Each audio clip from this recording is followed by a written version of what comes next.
the first thing I wanted to highlight was a discussion that they had when it comes in regards to God's existence and the idea of not basically arguing for God's existence, like Peterson was arguing that it shouldn't be a proposition. And then obviously Hijab brought up the discussion of the Fitrah.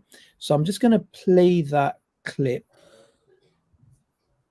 And then force the person, so to speak. I don't imply any malice on his part, but as soon as you accept that about the existence of God is that he will formulate the argument in propositional terms, and then force the person, so to speak. I don't imply any malice on his part, but as soon as you accept that the battle is to be won on propositional grounds, you've already accepted a certain definition of God. And I think you lose the argument instantly. I think the argument for instinct, something like that, is much more powerful. Because one of the things I'm led to wonder when you laid out your argument is, well, what purpose does belief in God serve, or your faith in God, let's say? And I think belief, see, it's also really interesting to try to distinguish between belief in something and faith in something. Like if you have, imagine you have faith in the good. And so how do you demonstrate that? Well, you believe that good is more powerful than evil. You believe that you should act in a manner that's appropriate to the good. And so then you act that way. And that's the faith. The faith is demonstrated in actions. Yes. But it's not exactly propositional. And partly because I would say, if you look at good and evil, for example, it's not that easy to make the case that. Are you getting the echo? Yeah, which is what. So I muted you. I muted you to get rid of the echo. Okay, I was trying to mute myself. Actually, I wasn't sure if I helped. Yeah, it did. So you want me to mute myself? No, it's okay. I can mute you on my end. Okay. But did you get the gist of what was? I did, but it was kind of hard to make it. I'll just play it again. If you don't mind, sorry. Yeah, no worries. So everybody watching online, let me know if there's still an echo. And I've muted Faraz. Debating people like Richard Dawkins about the existence of God is that he will formulate the argument in propositional terms and then force the person, so to speak. I don't imply any malice on his part, but as soon as you accept that the battle is to be won on propositional grounds, you've already accepted a certain definition of God. And I think you lose the argument instantly. I think the argument for instinct, something like that, is much more powerful. Because one of the things I'm led to wonder when you laid out your argument is, well, what purpose does belief in God serve, or your faith in God, let's say? And I think belief, see, it's also really interesting to try to distinguish between belief in something.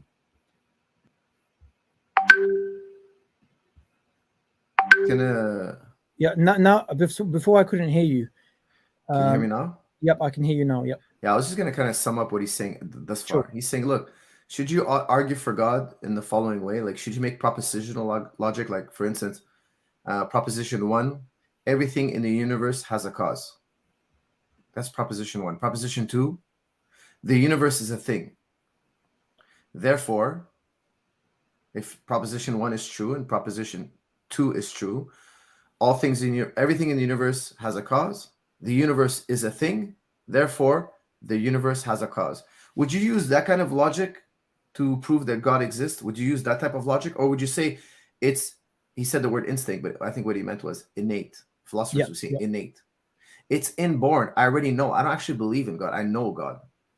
I know about it. So for instance, I cannot have innate knowledge of empirical events. For instance, I can't say, there's 877 billion fish in the sea. I have an innate feeling that's the answer. No, that's not innatism. You can't say something about the empirical world. Innatism is like, I stubbed my toe and it hurt.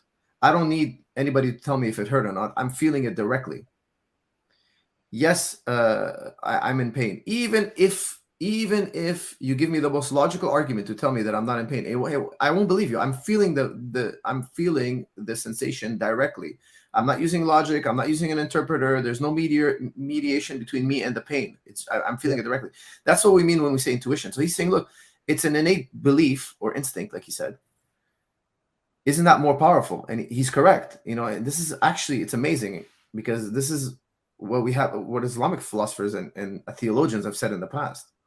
You can get to God via logic. You can get to God in two ways, they say. Via logic, yes, that's correct. Ghazali will tell you can get to God via logic, or more powerful way, you already know God. You are born upon the fitrah, like Muslims say, you're born upon the fitrah.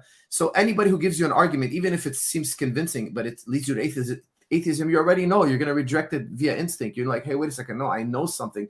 You cannot convince me otherwise. Your argument must be flawed somewhere. And this is where we find ourselves. We are all flawed logicians. I don't care how great at math you are.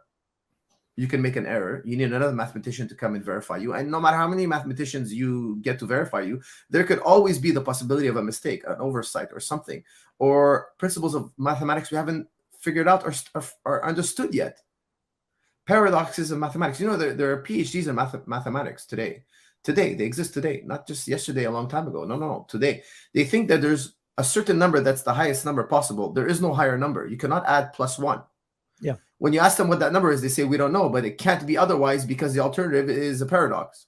So there are things about mathematics today we don't understand. And logic is just mathematics with words. Yeah. We follow logical laws like they do in mathematical world. But is anybody here a perfect mathematician, a perfect logician? This is the Ibn Taymiyyah argument. Heisenberg, he didn't agree with Schopenhauer. Two geniuses of their time don't agree with each other, fundamentally believe in completely opposite things. Heraclius didn't agree with Parmenides. Two geniuses of their time fundamentally disagree with one another. Whose logic are you using? So he's saying, look, it's so hard to get all these people to agree. And isn't the instinct of the argument of faith greater? I personally believe you should do both. Okay, so I mean, he's posing a very interesting question that the Islamic world has wrestled with for many, many years. So it's amazing that he's coming to that conclusion already so early. I don't know how far we are in the podcast, but it seems quite early still already. Yeah, and it's really interesting that you highlighted some of the Islamic thinkers and philosophers in the past who raised this issue, and that obviously Peterson brought this up right at the beginning. I think one of the reasons may be that because he has directly engaged with the new atheists like Dawkins and Sam Harris and others, he's realized the difficult struggle you're going to be under when the burden of proof is upon you, as opposed to a situation where we start off with an instinctual belief in God. So when you make God purely into a propositional concept to be discussed and in a way hostage to argumentation, then you are at a severe disadvantage, because it is so much easier to make a negative argument or to make take potholes at someone's argument than make a positive argument. And one of the problems with certain new atheists, like for example Matt Dillahunty, is that they would frame atheism in such a way that they claim they're not making any positive claim, therefore they don't need to provide any evidence, and they then stick it on the other people, the theists, to actually make a positive argument, and then they'll try and challenge it and so on and so forth. So I think from his experience, he's learned the hard way that it's not actually good. Even if you're brilliant at debating, it's still laborious to actually make the positive argument when the other side is not making an argument at all. And the instinctual not argument, the instinct of God is something which we all feel at rock bottom. I think in one of your earlier discussions, you said you don't believe there is such a thing as an atheist, a pure atheist. And I don't believe in atheism. Yeah. So that's a complicated subject nonetheless. But to sum up what you're saying and what he's saying, I believe you can logically argue to God 100%, but you're never as sure, as certain as experiencing the fitrah. That's how I always tell people, God didn't leave it to your intellect. You don't have to be a super logician to figure out that God exists. You could be a layman. herding sheep and figure out that God exists.